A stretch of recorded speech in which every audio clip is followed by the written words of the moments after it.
it's a great pleasure. I get to bring up your next comedian. He's the host of Pendejo Time. Can we make it fucking loud for Jake Rhodes?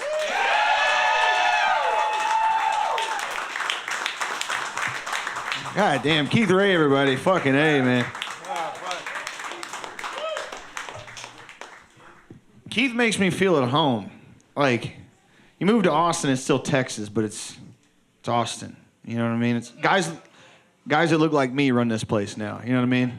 But I'm from a little town right outside of Houston, and God, it's just racist as hell out there. You know, you just Pasadena, Stinkadena, baby.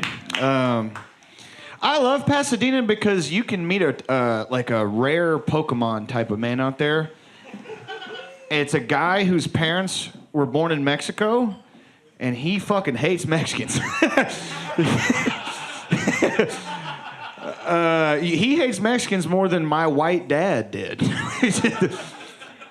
I used to work construction. I worked on forklifts, and the guy whose forklift I fixed all day was a man named Kike, and his dad came over here literally in a piñata truck, like hiding between Spider-Man and Dora, like, you know what I mean, just like. And he like hits me on the walkie. He's like, "Hey, you know, my shit's acting up." So I rolled the work truck over there, and I'm just under that motherfucker. And look, I'm not gonna lie to you guys. I mean, look at me. I got a crop top on. You know, I'm politically gay. You know what I mean? I just, you know, I fucking, you know, whatever. And he's like, "There's a whole caravan of Hondurans. They're coming over the border." I'm like, "Your family? What the fuck are we talking about?" What are you talking about? Like, you know, and he's just like, no, they're causing problems at the border. I'm like, they didn't invite you to the fucking asada? Like, what the fuck? Like, it's what's going on? He's like, no, I just think we need to shut it down. And I'm like, so do I need to help you pack? Like, what the fuck are we? What are we doing? I don't care. I'm not racist. I mean, every day I fight. Look.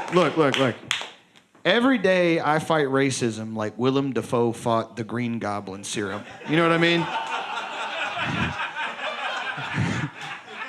Just like, I voted for Bernie Sanders, but fuck, they're loud. You know what I mean? God damn it. Fuck! You know. No. It was funny. I grew up very deeply religious. Southern Baptist, for those curious. Which is just like normal Christian, but imagine if the 14 words were written by somebody who didn't know how to write or read. That's what being Southern Baptist like. And every year we would do at my church, we would do a reenactment of the crucifixion. I'll say that again, if you guys didn't catch that. We would reenact nailing a man to the cross so he could die for our sins. Problem is again, I'll reiterate, I lived in a predominantly Hispanic area.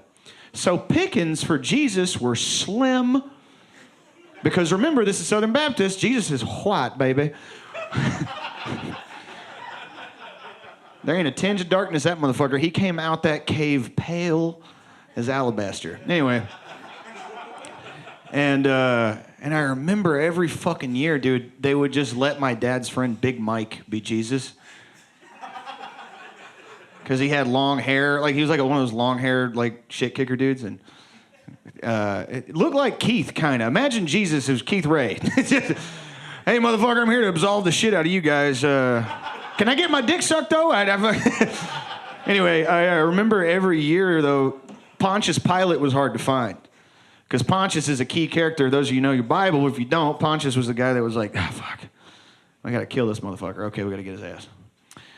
Every year, Pontius Pilate was a guy who used to work on my dad's truck named Umberto. And he had one line every year, and every year he fucked it up. It's not Umberto's fault. The line was, my name is Pontius Pilate, and I sentence you, Jesus Christ of Nazareth, to death for the betrayal of the state. Not that hard, you know, but Umberto would go up there in his square-toe Wranglers and, like, way too tight Arsenal jersey.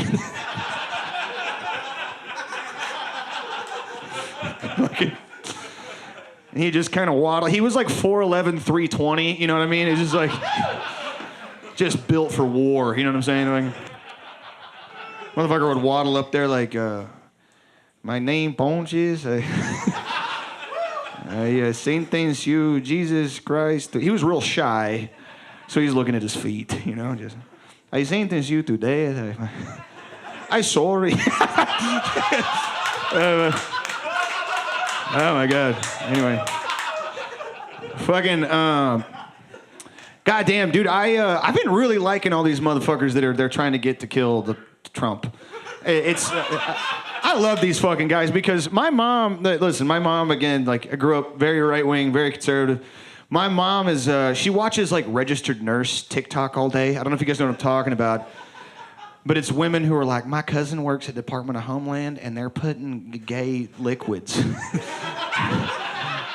into all the Celsius energy drinks. And that's why I caught my husband sucking the gardener's dick. Anyway, she thinks the CIA is like trying to get him. But I'm like, dude, the CIA is so good at killing people. The way that I know, and I'm a conspiracy theorist myself, the way that I know it's not the CIA, and it's just some bum-ass motherfuckers, is because if the CIA wanted to knock that motherfucker off, they would just put cyanide in a Diet Coke or something. You know what I mean? They're not sending their best, as Trump would say. You know what I mean? But I love that the last piece of intel we got on that first guy, Thomas Matthew Crooks, the young kid, was no motive, you know, and that's driving people crazy. It makes the gears start to turn. The last piece of intel that the Department of Homeland released was right before he went to try to assassinate former President Trump, he was watching pornography. Which, like, dude, jacking off and then being like, I gotta go kill the president is so relatable. It's like, I don't know how many times I've been on, like, fucking page 22, dude, like a dark, you know? This isn't a utility jack. We're digging through the files. Like, smashed up into the corner of my couch, you know? You ever call into work to jack off? That one of those is what I'm saying. You finish up, the shame sits in, dude. It like the lights dim in the room, which also gets 2 to 3 degrees hotter, you know, for some reason. You go, fuck, I gotta go kill the president. Fuck, I got shit I have to do. People were calling him an incel too. They were saying he's like an incel mass shooter. My big problem with the incel philosophy is, I'm surprised, by the way. This is actually a critical moment in my set. There are a surprising number of women here. I've known Ben a long time. We've gone up and done time together. Our podcast audiences run concurrently. Every time I see a woman walk in, she looks like she's walking in and her husband is getting chemotherapy and she's just there for moral support. Just like, hi.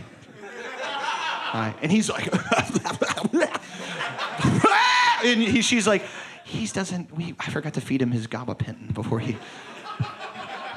Anyway, my problem with the incel philosophy is there's this idea inherent to the ideology or the lifestyle that women only want to fuck guys with, 6'5", finance, blue eyes, that whole thing. I want you guys to do a little bit of science, a little bit of sociology for yourselves, okay? I know anecdotal evidence is questionable at times, but you can get a pretty good sample size. I know it's hard for a lot of you guys to talk to women just by looking at you, but it's not that hard. I did it, I look like Rosie O'Donnell fucked Pete Davidson. I did just fine, you know what I mean? Ask a woman who the one that got away is. Ask her who absolutely, at her wedding day, she's thinking about him a little bit. Ask her who that is. It's not going to be a guy with a six-pack. He won't have a Rolls Royce. It'll be a line cook. With a tattoo of Tasmanian devil with his dick out on his neck. She met him at a restaurant when she was 20 and he was 34. That's the big problem. You go outside, you just walk the fuck outside and you'll see a stacked 10 out of 10 woman hanging on, just in love with a guy who looks like he's been taking radiation damage in Fallout New Vegas for fucking, his whole goddamn life. They're like, oh no, they only like jacked guys. They only like handsome guys with no money. Dude, walk outside. Ask a lady, who loved you so much it ruined your life? Oh, He used to kill dogs. He hit me a lot, but he had a great smile, and my mom loved him. Do you guys like impressions? I've been working on my impressions. This is Hank Hill asking Peggy Hill for bizarre sexual favors. Hell yeah. Because their marriage is getting stale and they haven't slept together in a while. Damn it, okay, let me find it. We're just about there. I'm coming. Peggy, we've been married 25 long years, and I just feel like we've lost our spark, Even when Bobby's at school, Lady Bird's sleeping, you don't look at me like you used to. So I was just wondering if just the one time you could suck it from the back just a little bit. Just a little. Maybe you could put a knuckle in my ass. I hear Dale tells me there's a prostate in there. Imagine Hank calling Dale Gribble and telling him he got pegged, and Dale's like, sexual deviancy is the first step towards communism, Hank.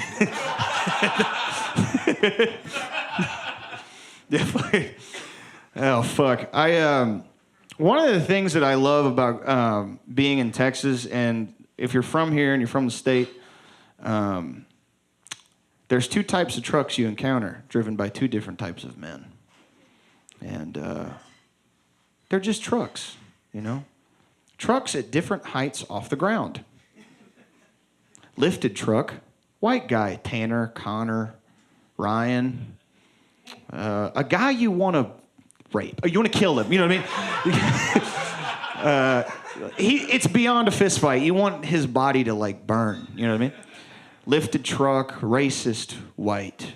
Morgan Wallen type. And then you have your lowered truck. It's just trucks different heights off the ground. That's all it is. Lowered truck, Mexican. Also racist. You know what I mean? Just not happy. Violent. You know what I mean? You'd think they get along, but they're like natural enemies. It's like lions and gazelles. You know what I mean? They don't see eye to eye. I know what you're thinking. This guy's up here. He's, what does he know about the culture? I'll have you know that my dad said beaner so much that I just thought it meant my Mexican friend as a little boy. And one day, in elementary school, after recess, they had us fill out this form. It was not a form. It was like, what did you do today at the slide? And then you could say, I played on the monkey bars, or I played tetherball, or I went for a run, or I drew. I wrote in big blue letters, I played with my beaner friend.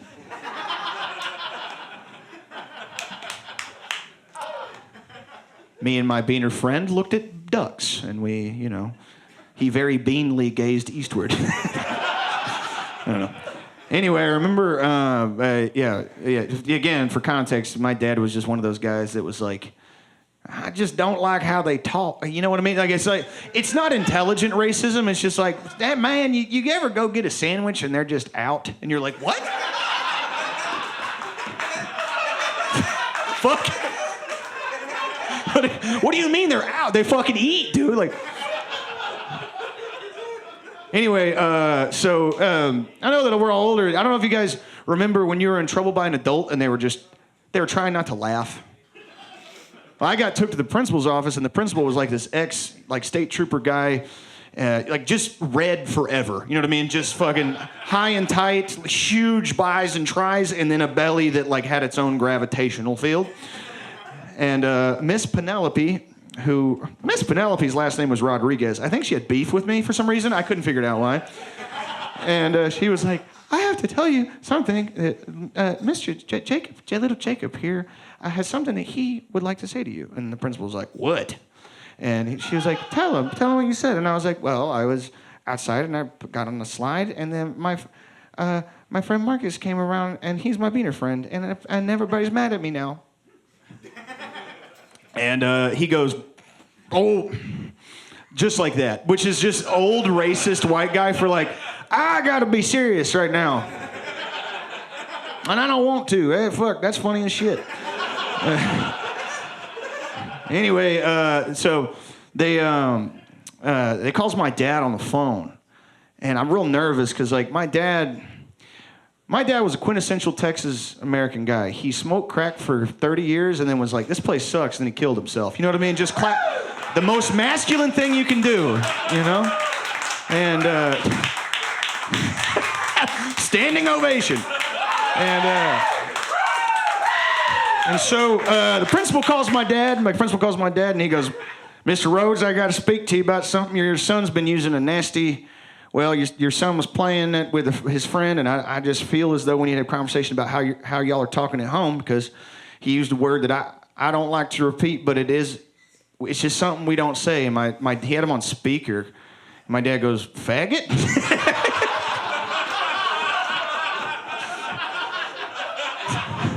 Miss Penelope Garcia walked out the fucking room, was just like, and then sitting there, I was like, man, there's nothing else in my life I could be except a professional moron. So thank you guys for joining me. Thank you for hanging out.